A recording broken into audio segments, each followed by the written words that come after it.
झारखंड की राजनीति में जयराम महतो एक बड़ा फैक्टर है, इसमें कहीं कोई शक नहीं है। लोकसभा चुनाव शुरू हो गया, आने वाले विधानसभा चुनाव में चूँकि वो भी सिर्फ ही कर सकते हैं, उसमें क्या जयराम महतो दिखेंगे अपनी पार्टी के साथ, हाँ। या फिर किसी दल के साथ जुड़ेंगे और विधानसभा जो सदन में पहुंचने की आप बात कर रहे हैं कि सदन में पहुंचेंगे तब जाके जो सुधार भूमि सुधार कानून है उसमें बदलाव होगी, तो क्या उसकी तैयारी है?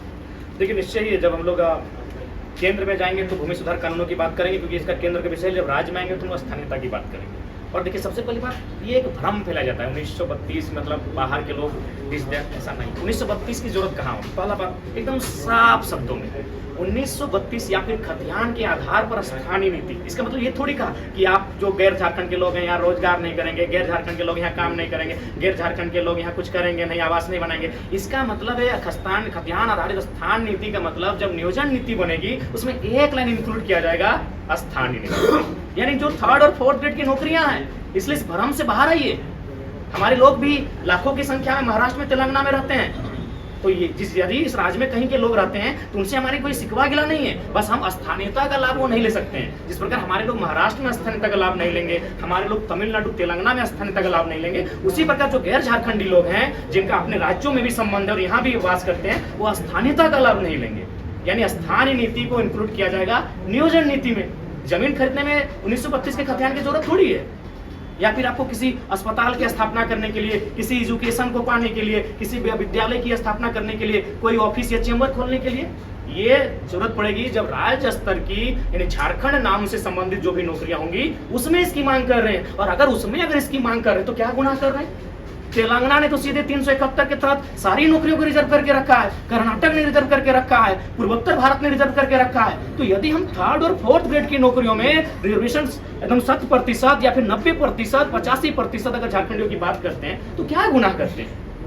कोई गुनाह नहीं कर रहे। यही यूनिवर्सिटी बना है, जमीनी तो हमारी असबर जानते हैं, नाम भी है विनोद बाबू का, झारखंड के महानायक का, जननायक का। बताइए कितने पुरुष झारखंडी है? क्योंकि हम मना भी नहीं कर सकते हैं, क्योंकि वो A ग्रेड की है, B ग्रेड की नौकरियां होंगी, हम मना भी नहीं कर सकते। बताइए कितने प्रोफेसर हमारे झारखंड नहीं है। लेकिन अगर PGT TGT में भी अगर गैर झारखंड के लोग दबदबा बनाएंगे तो बताइए क्या हम लोग कटोरा लेके भीख मांगे? क्या पूरा भारत यही चाहता है कि झारखंड के लोग कटोरा लेके भीख मांगे? प्रोफेसर कितने हैं? हम आप ही से पूछते हैं, बाकायदा मैं नाम भी गिना दूंगा, लेकिन वो प्रोफेसर हमारे भी हम नाम नहीं गिनाएंगे और मैं उनके स्टेट के साथ नाम भी गिना दूंगा। बताइए विनोद बिहारी महतो जिनके नाम से है, कितने लोग हैं उनके गाँव के, कितने लोग हैं उनके राज्य के? तो वहां हम लोग मानते हैं कि वो भाई एक ऐसा लेवल है जहाँ पूरे देश से लोग आएंगे। वो नेट JRF का विषय है, उपायुक्त चूंकि ये सेंट्रल लेवल का चीज है, ये IAS IPS का लेवल है, ये पूरे देश से लोग आएंगे। लेकिन जो हमारे राज्य की वैकेंसियां हैं, जहाँ थानेदार आएंगे, जहाँ बड़ा बाबू आएंगे, जहाँ BDO आएंगे, जहाँ PGT TGT के टीचर आएंगे, वहाँ भी अगर गैर झारखंड के लोग अगर मैंने कुंठा मारकर बैठ जाएंगे दादा, तो क्या हमारे लोग, आप यही चाहते हैं कि हम लोग कटोरा लेके भीख मांगे? जो आज लगभग 20 लाख मजदूर हमारे बाहर में है, कोरोना काल ने भी दिखा दिया कितने मजदूर हमारे बाहर में है। 40% खनिज देने वाला झारखंड, क्या पूरा भारत, यूपी बिहार बंगाल के लोग यही चाहते हैं हम लोग भीख मांगे? चलिए यही करते हैं। बताइए हम 1932 में भ्रम क्यों फैल रहे हैं? ये जरूरत वहां होगी जब नियोजन नीति की बात आएगी, स्थानीयता की जरूरत वहां होगी जहां नियोजन नीति की बात आएगी। तो हम अगर 3rd और 4th ग्रेड में झारखंडियत की बात करेंगे तो ये तो अपराध नहीं है, सभी स्टेट में ये है। आप किसी स्टेट में चले जाइए, 371 का आर्टिकल पढ़िए, वहां शायद J तक है, 371 A B C D F G H I J तक है, वहाँ सभी राज्यों का विशेष प्रावधान है।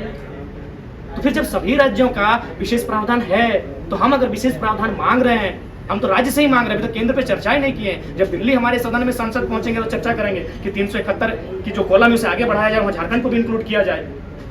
हम चर्चा करेंगे, क्यों नहीं करेंगे? आज अंडमान निकोबार की अगर बात करते हैं तो वो क्षेत्र प्रतिबंधित है, क्योंकि वहाँ जो अभी जनजाति रहते हैं वो बाकी जो लोग हैं उनसे सामंजस्य नहीं मिला पाते हैं, यानी वो प्रतिबंधित क्षेत्र है। अगर बाकी लोग वहां जाएंगे तो उनके जीवन शैली पर असर पड़ेगा। तो हम ये भी मांग करेंगे झारखंड को भी एक ऐसा क्षेत्र घोषित किया जाए जहां अगर विकसित लोग आएंगे तो हम डैमेज होंगे। और ये सच्चाई है, आज असूरी जनजाति खत्म होने वाली है, पहाड़ियां खत्म होने वाली है, बिरोहरी जनजाति खत्म होने वाली है, झारखंड की 8 भाषाएं खत्म होने वाली। क्यों?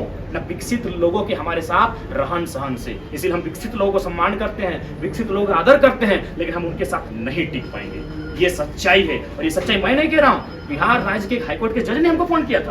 अब आपको आश्चर्य होगा, बिहार राज्य के हाईकोर्ट के जज है, उन्होंने कहा ए बाबू लड़ाई तुम्हारी जेन्युइन है, क्योंकि एक ही टेबल में बैठकर तुम यूपी बिहार और बंगाल के स्टूडेंट से कम्पीट करोगे, एग्जाम नहीं सफल हो पाओगे। नहीं सफल हो पाओगे। तुम्हारी शैक्षणिक पद्धति अलग है, उनकी मानसिकता का अलग है, इसलिए तुम्हारा राज्य तभी विकसित होगा जब तुम्हारे लोगों के लिए विशेष प्रावधान होगा। और ये संविधान भी कहता है, विशेष प्रावधान की बात करता है, पिछड़े लोगों के लिए, पिछड़े राज्य के लिए, पिछड़े क्षेत्र के लिए विशेष प्रावधान करे। और संविधान का मतलब यही है कि एक व्यक्ति को भी हाशिए पे ना रखा जाए।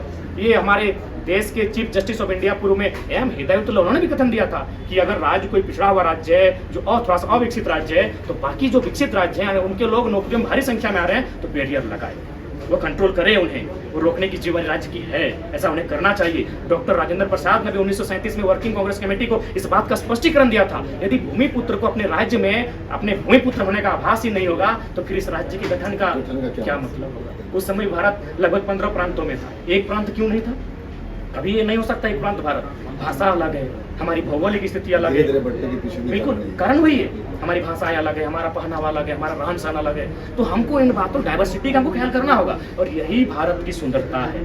डाइवर्सिटी को खत्म करके अगर आप आइडेंटिटी बनाएंगे तो ये कभी संभव नहीं होगा। बाकायदा मैं तो चैलेंज करता हूँ कि देश में कोई भी अगर बुद्धिजीवी है जो हमको एक नक्शा दिखाए, जो पूरे भारत का एक नक्शा हो, एक पर्चा हो और उसमें एक राजा हो, कभी नहीं। हमारे देश में सबसे लंबे समय सबसे अगर विस्तृत क्षेत्र में किसी का शासन था तो सम्राट अशोक का था, चंद्रगुप्त मौर्य का था। लेकिन आपको जानकारी होना चाहिए, दक्षिण का सीमा उनके पास भी नहीं था, पूर्वोत्तर भारत का सीमा उनके पास भी नहीं था। अब अगर हम मुगलों की भी बात करें, उन्होंने पूरे भारत पर कभी कब्जा नहीं किया था। अगर हम अंग्रेजों की बात करें तो गोवा और पंडुचेरी उनके कब्जे से बाहर रहा था। 1954 और 1961 में आजाद हुआ है। तो एक नक्शा हमको दिखाइए जो आज कहते हैं भारत भारत भारत। अरे भारत का सम्मान हम भी करते हैं, लेकिन झारखंडी आइडेंटिटी को खत्म करके आप भारतीयता को स्थापित नहीं कर सकते हैं, क्योंकि यही भारत की खूबसूरती है।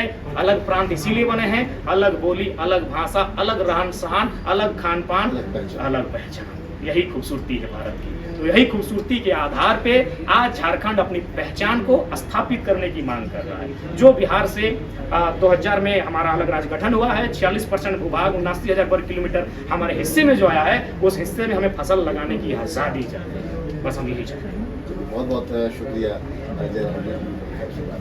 धन्यवाद आप सब।